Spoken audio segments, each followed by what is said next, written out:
again. It's great. We have plastic up here protecting all of us. So I want to just kick this off real quick with introductions from everybody. I'll allow you guys to introduce yourselves, and then we'll get into our topic, which is about assessing the ROI of smart tech.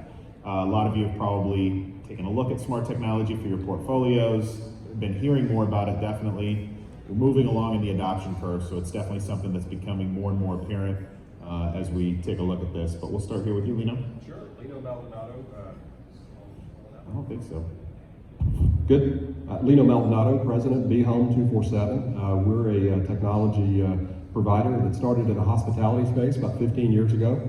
Three primary things: smart home automation, all of your smart connected devices, the status and workflow management, and then communication, so marketing to prospective tenants and all the way through tenancy. Perfect. Dimitri? Is this on? My name is Dimitri Themelis. I'm co-founder and CEO of Knock CRM. We're based in Seattle, Washington. If you don't know what a CRM is, it's customer relationship management for B2B. It's the largest and fastest growing part of a tech stack for profit-driven businesses. For you guys, that means you all have to attract, convert, and retain renters. Knock is the kind of system of record to help accelerate outcomes and improve transparency throughout the revenue cycle. So we're kind of a performance management partner, build technology to help accomplish those things. Thank you. George? George Brew. I am the owner of Elevate Commercial Investment Group and J&T Construction. We are owner-operator of about 3,000 units in the B and C class. Also do some new development projects, and really looking forward to this panel. You know, on our new construction, we definitely have implemented quite a bit of tech, smart tech. On our B and C, we're just getting started, so. Excellent. Kevin? I'm Kevin Hanford, owner of Hanford Investments. I'm an apartment investor and operator, so we buy, syndicate properties. We own about 700 units now. Generally like to buy B assets and renovate them, and cash flow for our investors over the long term, looking at more new investment opportunities, and now kind of migrating that direction for new product, brand new product. Demetrius? Demetrius Barnes, co-founder and chief operating officer of Smarter.com. We do home automation. We are nearing just about 250,000 units. We are averaging about 30,000 plus units a quarter. So the time is here. We're done educating. It's time to sign up and deploy. And my name is Marshall Friday. I'm with ADT Multifamily. Very similar to what SmartRent does. We make apartments smart as well. So both of us, all of the people here on the panel, have booths next door. We'd love for all of you to stop by after this and have a conversation with us. When it comes to the ROI of smart technology, one of the questions as we're coming out of COVID was around amenity use and how it changed during the pandemic. So either Kevin or George, I'm kind of curious, in the B and C assets that you talked about and the B assets, Kevin, that you talked about, how did the amenity use change on site during the pandemic and as a result of everything? Yeah, during the pandemic, it was tough. You know, we had to shut down most of the amenities we had. Now, coming out of the pandemic, I mean, we see a lot of built-up demand to get into those amenities, and we've done. During the pandemic, we were actually building a couple of soccer fields at our properties, and kids are really excited about us opening that back up. The pools, we've had residents just waiting for us to open the pools back up. And then as far as technology-wise, we've began looking more and more into that. I think this topic has been around for years now, and it's been a lot of talk and very little implementation. I think the pandemic kind of sped that up. You know, it gave us that little push we needed. So at least I know us internally, we're really looking to add more smart tech. I would say that we obviously immediately had to start looking at how can you rent units without having to have face-to-face meetings, and that kind of led to, well, Then we need to have ways to tour the units and have technology where people can get into units, and it really accelerated this whole process. It's kind of been out there in the wings for maybe some of the bigger operators, but for smaller operators, all of a sudden this became a real opportunity as much as it is a coping mechanism. And so I think it definitely has accelerated the process for even smaller operators who are willing to step up. Excellent. How has what you've seen with amenities reopening now and the technology that you started to implement, how has that changed your plans going forward when it comes to technology, when it comes to amenity spaces, when it comes to amenities in general, even if you include technology as one of those amenities? I know we're looking at Wi-Fi completely different now. You know, being able to offer higher speeds and bringing. So our new construction, we usually look at bringing the fiber ourselves and owning that side of it. Gives a lot better ROI. So we're actually taking that same concept and looking at our B and C properties and seeing where we can do that. At that point, we're able to provide higher speeds to our residents and also, you know, get a better, more income on giving them the Wi-Fi and having a better spread on the income. Excellent. Oh, add something? Yeah, most properties that you're going into now that are selling right now don't have the technology in them. And so it's kind of a pretty straightforward line item to figure out what's the investment, what's the return on that investment. Generally, you can put the investment in and then you're actually upcharging the residents for that high technology. It's like an addition on top of the rent because the other competitors in the market aren't offering it. So if you build it into the rent, you're kind of, it's not an apples to apples rental comparison in the market anymore. So you basically, your rent is compared to the properties, but then you offer this additional service. And I think it's easy to write it in because the return on investment on that investment is not just in cash flow, but it trickles right down to the bottom line. And so that elevates your overall value in the property, you know, on your exit. So it's just one of the tools that you have. There's only so many kind of levers you can pull when you're rehabbing a property, and that's one you can build in pretty easily once you get an owner gets smart in what that is and how much does it cost and what are my options and how would we deploy this and then make a decision to do it. I think it's definitely something you can look at. Yeah. I'll just add one thing to that. You know, coming from the hospitality space, a strong Wi-Fi signal is as important to a guest as a clean room, and the survey scores reflect that. I think that the residential space is probably a little further behind the hospitality space. And so can you imagine somebody going on vacation and having better technology on vacation than they have in their own residential, you know, units? Definitely something to catch up to pretty quickly. The space is wide open. Good call out there. You know, one of the things that's important to a lot of the owners and operators who we've talked to is that you're not implementing a brand new system that requires brand new training, that doesn't integrate with any of the existing stuff. So Dimitri, I want to start off with you here on this one. When it comes to property management software integrations, when it comes to CRMs, what are you looking for in terms of ROI? How are you measuring that? There's a ton of data that exists out there, but it's useless as just data unless there's some insight to it. So would you mind sharing a little bit about your thoughts on how you really turn just data points into something beneficial for owners? Yeah, your technology investment, you know, you're investing money, every dollar demands a return. So I think as you consider all of the technology investments you make, you should always be looking at them through the lens of like, what am I getting back? And I think, unfortunately, most conversations start with, you know, tell me about your product, I want to learn about the features. And we kind of bypass the really important foundational stages of, you know, what are the pain points I'm trying to solve for my business, and making sure you really take the time to understand what you're trying to accomplish, what your goals are. And I think that what we see, we're working at about 1.7 million units around the country, and hundreds of management companies, owners and management companies. And I can't tell you how consistent that is. I think as an industry, we're building properties, we're managing assets, and you know we're not technologists traditionally. And so if you don't have someone on your staff who's I guess a technologist, it's going to be difficult to make sure that you're the dollars that you're spending do provide a return for you, and help become a competitive advantage for your company.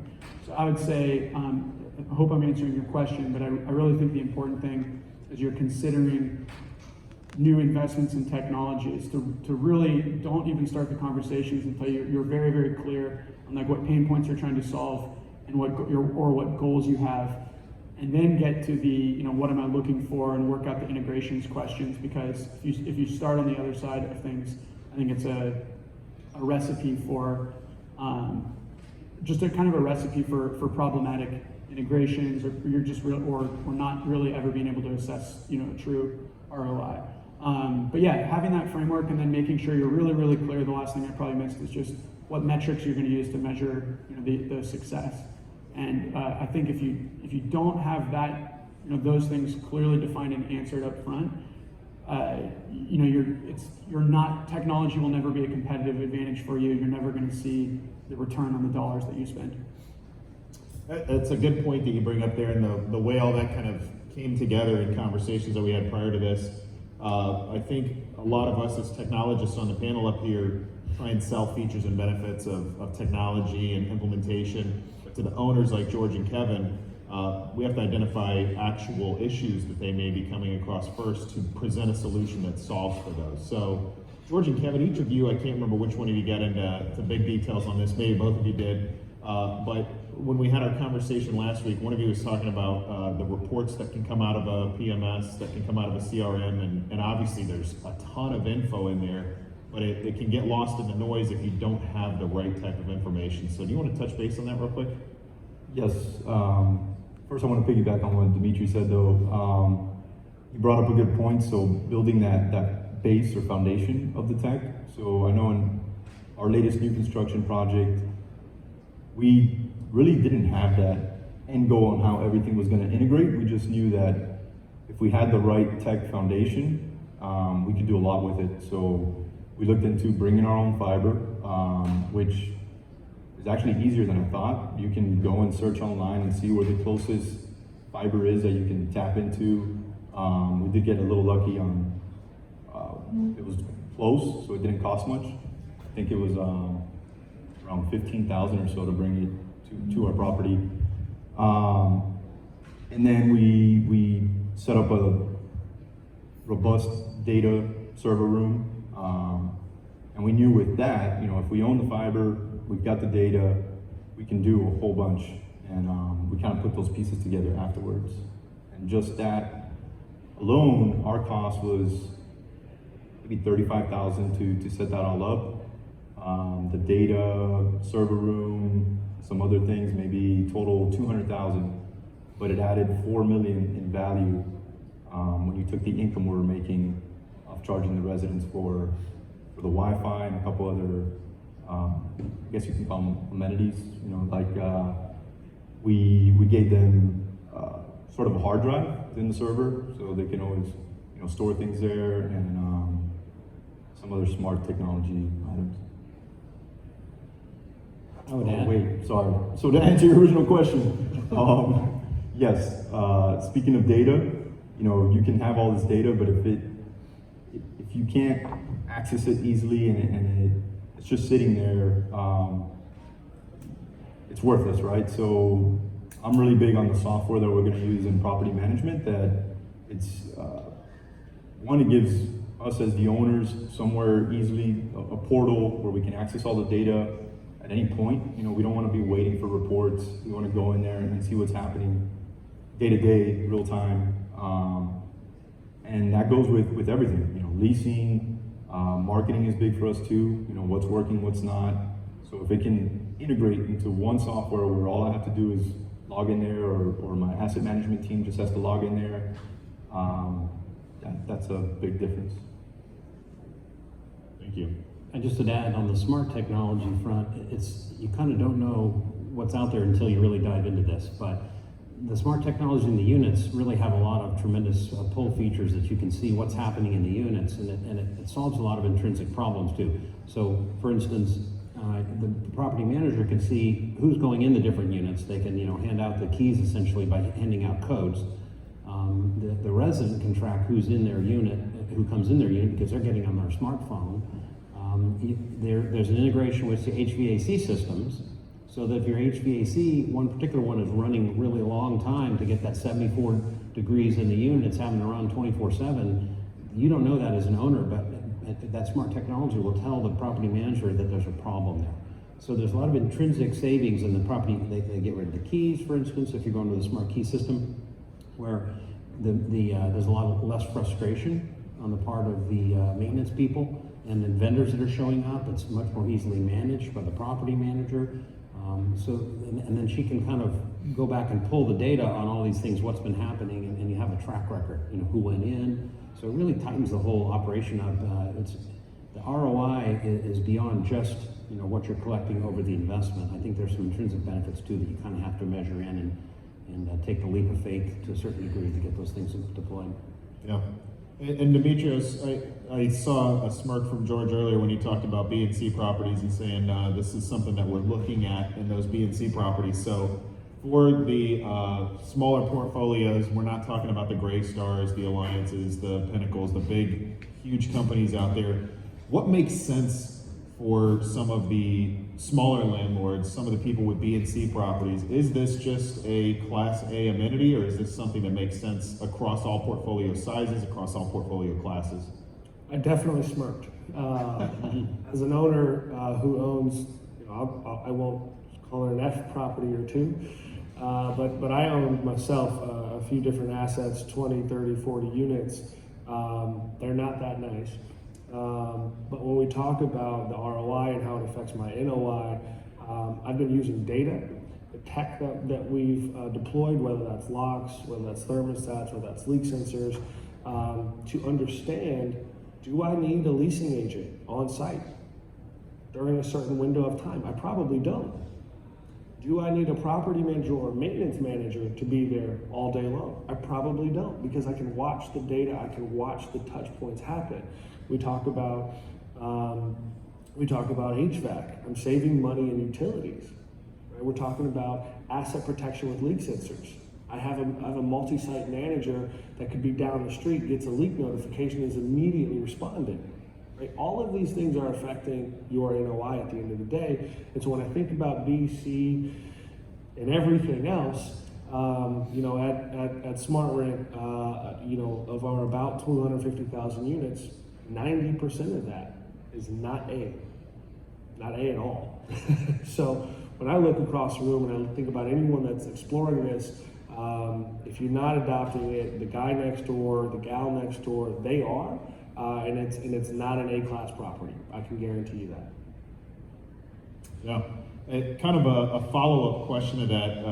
A lot of the items that can go into B and C properties can create a proactive approach to smart technology, a proactive approach to risk mitigation, a proactive approach to loss prevention. When you think about the technology that goes into some of the properties, and some of the technology that you two have implemented versus some of the technology that the three of you on the stage here have sold to customers, what is the benefit of having this technology and now generating the revenue that all of us have talked about, that the residents are willing to pay for right now, versus kind of waiting for that curve to come back around and this becomes something that you have to do?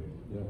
I would start by saying that there's a thought process out there that this is a cost to you, and really it's very much a profit center, can be, in the operational efficiencies that you pick up, in the ability to charge higher rents.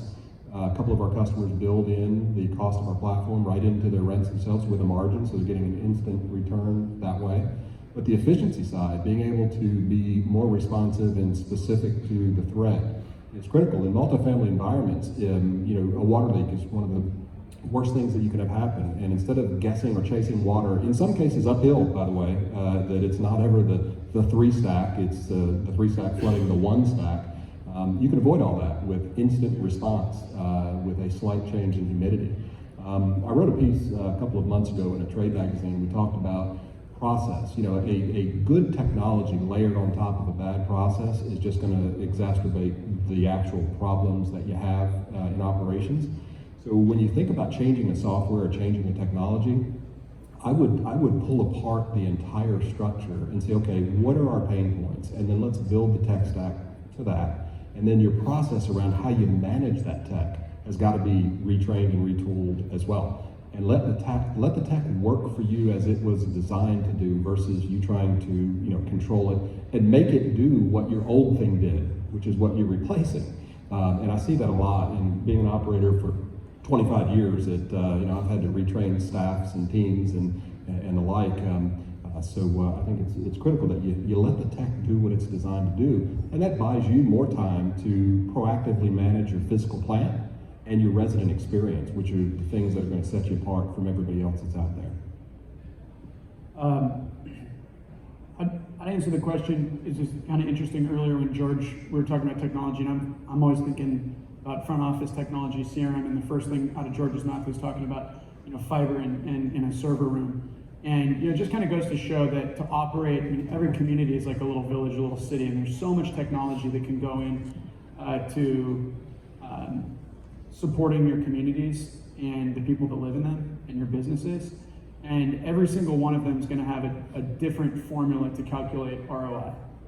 And I think it's kind of funny when I walk around like a trade show floor, like at a big NAA or something like that. And every supplier, it's like NOI, increase NOI. I think the real question is like, sure, that's the goal, but we got to understand the input metrics that lead to the output metric, which is NOI. And so there's kind of that metric chain that really needs to be understood for every single piece of technology that you might invest in and assess what's going to have the biggest impact. So kind of like Lino said, and I was saying earlier, just like really making sure you're clear on like that framework, your goals, your pain points. It does, it really is kind of like the golden ticket to ensuring that you are going to get a return on investment. And I would say that if you aren't really clear and challenging the suppliers that you're working with to answer the question of like what leading metrics is your technology impacting, through which my output metric NOI or your return on your investment is impacted. That's really the key question. And so from there, right, then it's just kind of a prioritization conversation.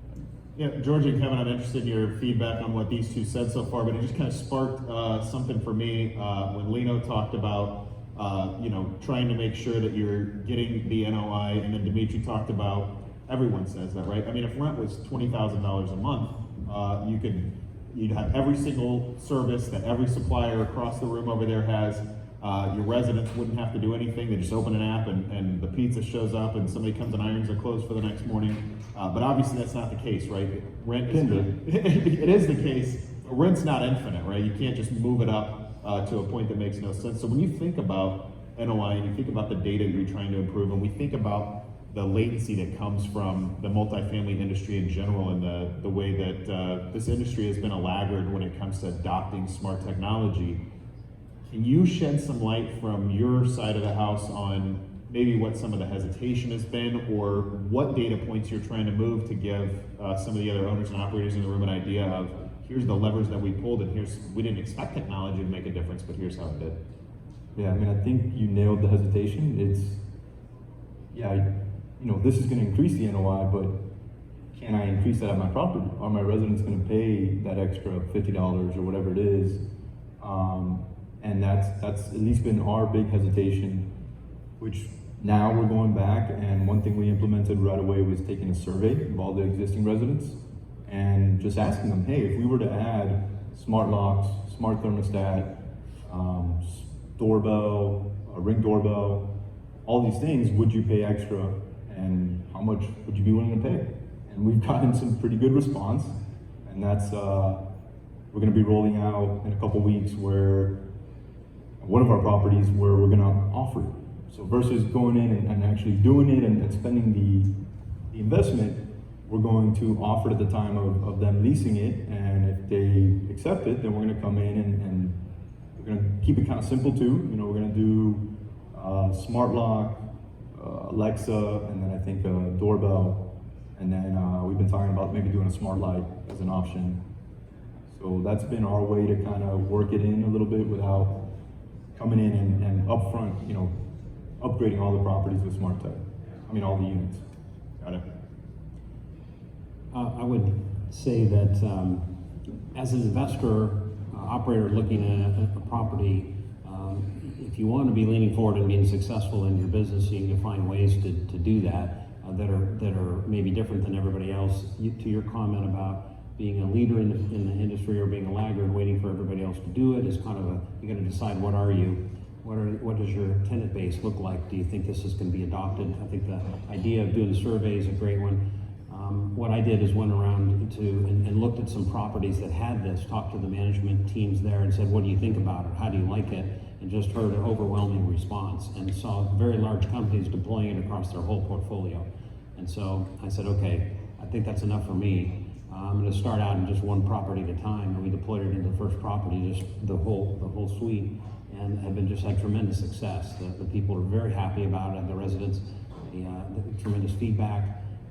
And it differentiates us from the other properties in the community. And how long is that going to last? I don't know.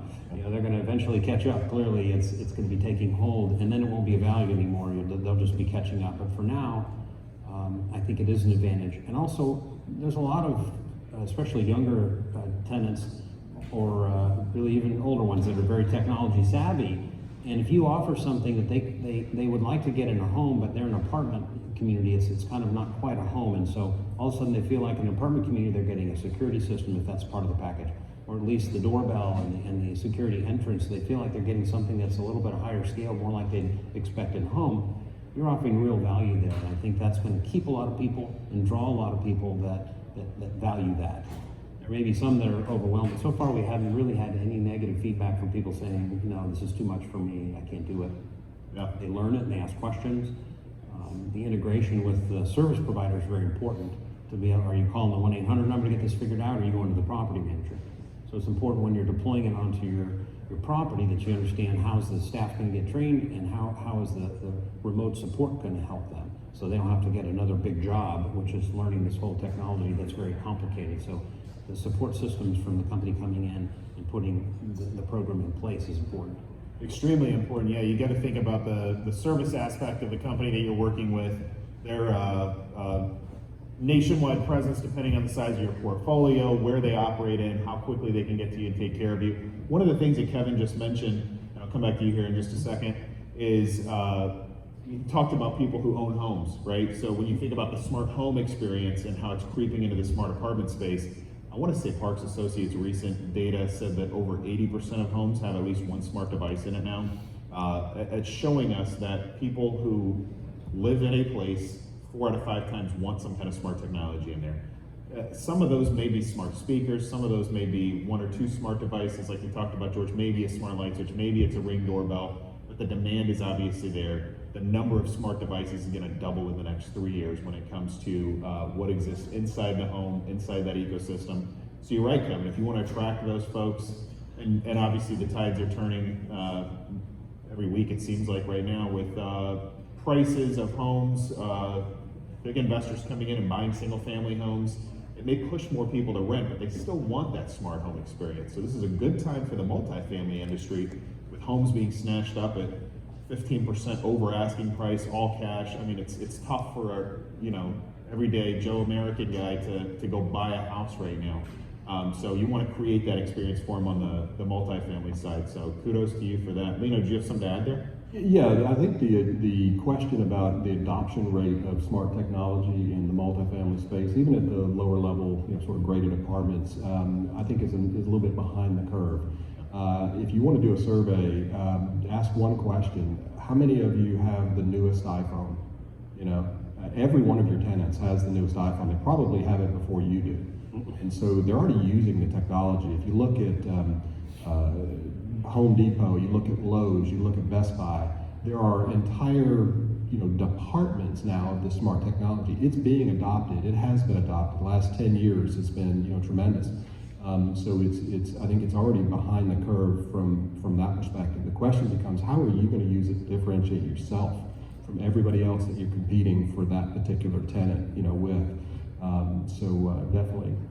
And there's a window on that, I think. The competition, the opportunity that you have as owner, operator, developers today, the window, maybe 3 to 5 years where you get to compete with smart technology, because like Lino mentioned, we are 10 years into this process right now.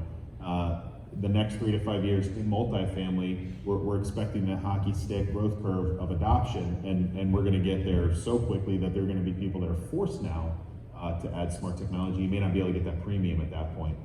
Kevin, Jim, one thing you want to add there? Just real quick, that a lot of the tenants, they want this technology, they just don't know how to implement it, in their own lives. They see somebody else with a Ring doorbell or security, they go, that's really cool, but I mean, how am I ever going to do that? And then when you implement this, they're pretty excited. It's like they get a chance to step up into the modern technology generation, which they hadn't thought of themselves like that before. All of a sudden they're using their phone to see who's at their door. They're like, wow, this is a great experience. And so as an owner, you really have an opportunity to kind of shape this whole family or city of people into this new technology world. That's the first thing. The second thing is the backbone. If you have an architecture inside of that technology that's upgradable, you can put an Echo in the room to control the HVAC system or to manage things. You can start to upgrade the light switches or other pieces. They can do that on their own.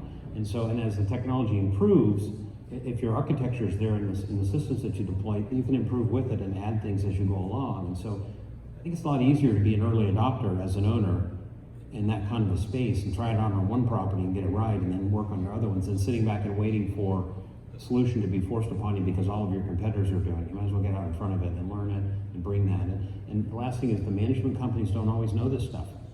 They're late adopters oftentimes, even bigger ones. They're just they're doing blocking and tackling, trying to get the books right, the leasing and all that. And as an owner, you have to kind of press upon them this technology, because sometimes they just don't want to modify their systems. But pretty soon they get into it and they find that this is really great. We love this. So you kind of, as an owner, you have to step out a little bit and lead on that front. Yeah, I think we've talked a lot about the experience for the resident, but another experience to consider is that of the staff that works on site. Demetrius, you mentioned earlier about, do I really need a leasing agent on site at all times? Do I really need a property manager, a maintenance person on site at all times if there's some kind of technology working here? One of the big buzzwords for the last 12, 14 months was self-guided tours. It was virtual tours. It was broker guide. Are we bringing people back in and actually taking people on tours? A ton of solutions came out during COVID. A ton of solutions that existed prior to COVID were really thrust into the limelight with, did you know this technology that already exists could do this? When you think about it in terms of payroll savings, reduction in overhead, and also what the future looks like, what do you see the future of self-guided tours versus virtual tours versus an actual leasing agent on site? What does that look like for you? Yeah, as a former leasing agent, and many of you may have heard me say this over the years, when I was a leasing agent at ASU on a Sunday, my effectiveness at 11 a.m. in the morning to go tour somebody was horrible, right? And so when I think about how this tech is allowing folks to be more efficient at what they do, I look at our stats, okay? Most of our tours, our self-guided tours, are happening between 6 and 8 a.m. When are most of your leasing offices open? 9 a.m. The second time window where self-guided tours are most happening, between 4 and 7 p.m. Your leasing offices are closed by 5 or 6 p.m. And so what did that tell us? That told us that residents, or prospects, they have a time to shop for an apartment that's probably before or after work, or maybe even during their lunch break. And so if your lunch break, when your leasing site is open, now they have a lot of traffic that's coming in. What happens to the leasing agent? That was Demetrius Barnes, who maybe wasn't ready to tour that many people. Now Demetrius isn't taking people out because maybe I was hungover. Maybe I don't have to take people out if those prospects can come and do those tours themselves. So what we're seeing with a lot of our customers, and George, I love what you're doing. We have customers that are using self-guided tours completely as an A/B test to say, hey, can I immediately take someone? Can they take themselves? Can they see this tech? Can I see them using the tech through that Ring doorbell camera that we integrate with? And if I can, will you pay $50 extra? Most people are saying, yes, I will. And so they're deploying just based on that tour, very similar to what George is doing. So when you bring that all together, again, what we're saying is this tech is going to make you more efficient. It's going to give you the data points you need to be able to conduct your business, to operate in the ways that allows you to spend your money accurately. And you don't have to go, all the way portfolio-wide rollouts day one. You can use the self-guided tours or virtual tours for that matter. I'd still argue virtual is a great way to get that looky-loo that's on the couch. But at a certain point, we all want to reach out and touch that apartment. And so you're going to need both to a certain degree. And I like to think about that tech as a way to augment and make your teams more efficient. Just a quick follow-up comment. So at our company, we don't furnish like self-guided technology or virtual technology. There's lots of partners that we work with for that, like SmartRent.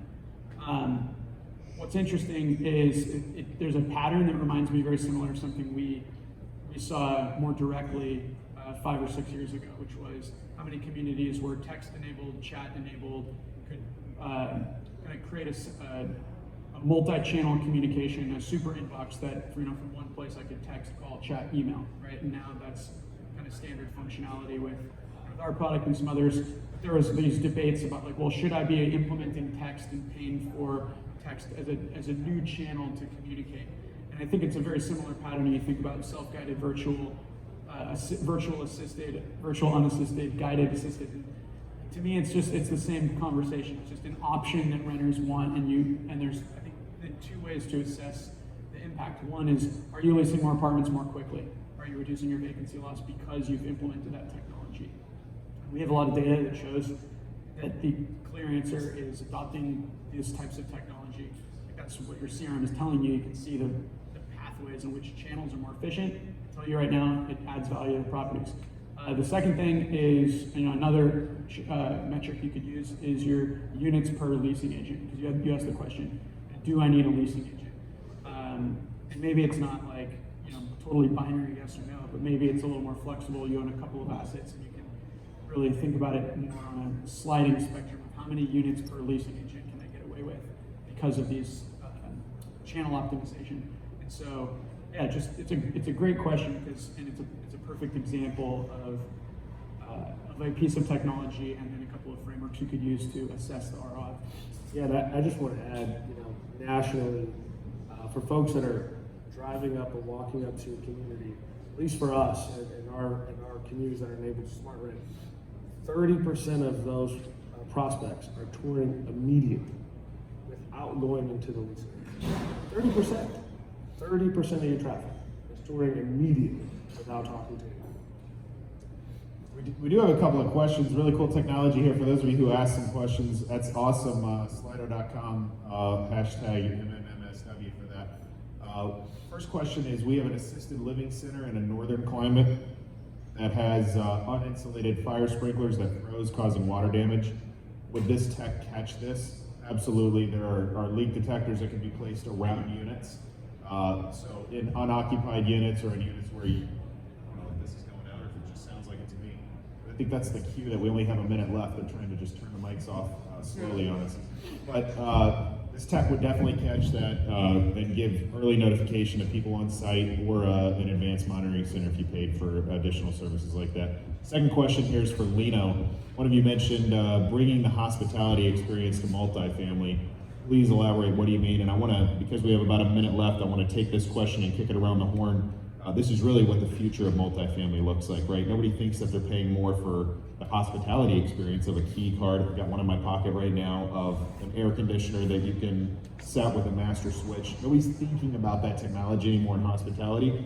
What is it in the hospitality space that you're bringing to multifamily? And around the horn, what does, we've talked a lot about the change over the past year, over the past 5 years, 10 years. What does the apartment look like in 5 years from now? The answer for me would be that it's creating a proactive environment versus reactive. When you're on vacation, the last thing you want to do is stand in a line, deal with a maintenance person, deal with a housekeeping issue. And so if your technology can automate a lot of that process or all of that process so that you can start on vacation immediately, and just be with your friends and family and enjoy a nice, peaceful, time away, That's what our technology, being born in the hospitality industry, is now bringing over to the multifamily and single-family residential. One tag on to the previous comment is the ROI, and this whole session is about ROI. Our first customer in the residential space in the U.S., 50,000 properties. We started installing in March of last year, at the height of COVID. We saw a 22% reduction in the cost of payroll, hard payroll dollars, touring people through properties using our self-tour system. 50% reduction in the cost of energy for units that are in the unoccupied status, which for them is 12 to 18% of their portfolio at any given time. They saw a 93% reduction in fraudulent access to their properties, because the prior system was just a hard key and a lockbox. Somebody makes a copy, comes back in a month, wipes you out, and has a big party. So there is immediate ROI that I think from a customer of any level can achieve day one. Thank you. Dimitri, apartment of the future. I'd say it's all about leveraging technology and processes to make sure that your most valuable asset, like I don't think people are going away, but you're going to find need to find ways to leverage that super expensive and super valuable asset to be as impactful as possible to your residents.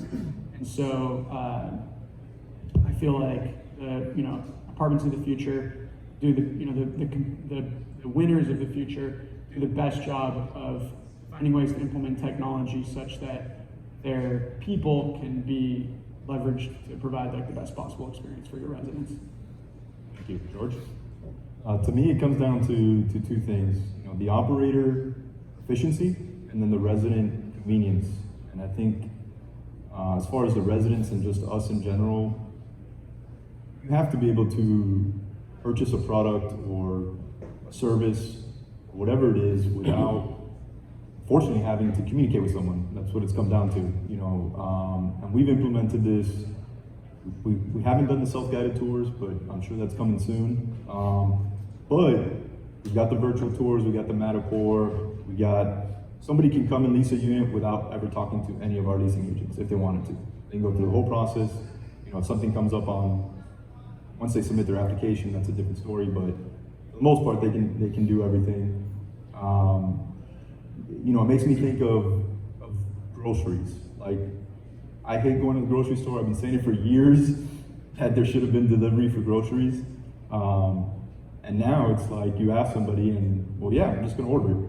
And I'm not going to the grocery store, so I kind of keep that in mind, and that's the direction we're heading. So as far as the hotel thing, so our goal in our A-class property that we built was to have that hotel feel, where it was sort of plug and play. You can literally everything's set up for you. The second you lease that unit, the only thing you gotta do is maybe hook up your power, but everything else is there, and it's convenient. Evan? What I'd like to see 5 years from now is a fully integrated experience in one app that for the residents that kind of manages their whole apartment experience. That they're getting rental, they're getting maintenance notifications, they're putting in work orders, they're getting social media experience, they're able to see what's happening with their unit, they know when the rent's due, how much they're owed. Everything's communicated in there. We're not putting paper on the notices on the doors. Everybody's fully integrated. Maybe your security system actually displays who's coming to your door, it displays notices, but it's just fully integrated, simplified, to make a higher quality living experience for the resident, and then make it, like I said, leveraging that technology to reduce your staff, the amount of staff that you need. Thank you. Demetrius? I think the future's here. I think it's about operators embarking in this journey, finding someone on their staff to help them implement. But I think prospects tour themselves, they engage with the site teams when they need to. They move in with pre-built-in Wi-Fi that has an SSID of their name. I think parking manages itself. And I think residents know who's using the gym just based on the technology that's already there. So again, I think the tech is here because I think there's a lot of providers out there that are providing this experience.